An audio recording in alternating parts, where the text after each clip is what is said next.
Dukes. I'm the general manager of Water Parks, and I'm really excited to represent the Blizzard Beach team and welcome everybody back here come Sunday the 7th of March.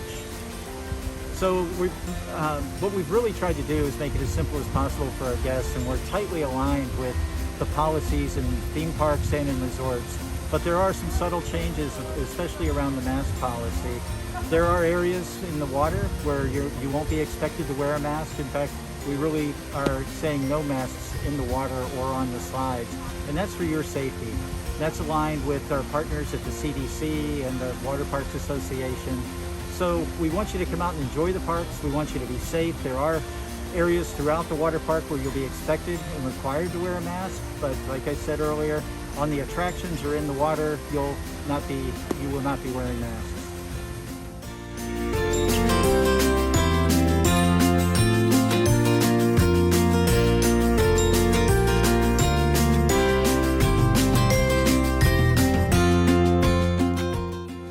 So Mark again, I want to take an opportunity to share a little bit about the story that is Blizzard Beach, that our Disney Imagineers put together. I think most of you know everywhere at Walt Disney World there's always a backstory of some sort, and ours is kind of fun. So our backstory goes like this. That Central Florida had a freak blizzard that came through and laid a lot of snow out in the area. Some local entrepreneurs saw it as an opportunity to build a ski resort and invite guests to come down and ski, you know, just like they would anywhere else out west or in the Northeast. But things changed on them like Florida weather does, and the weather warmed up and the snow started to melt. So that just changed the plan completely. So what's happened with that melt is it's created water, lots and lots of water.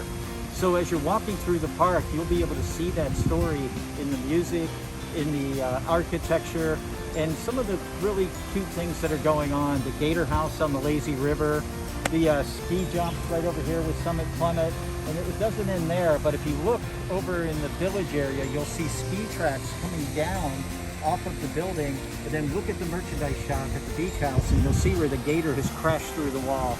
So there's small subtle pieces of the story throughout the park. It's just a great opportunity to come down, enjoy the park, and explore these little pieces of the storyline and try to find something that maybe nobody else has seen.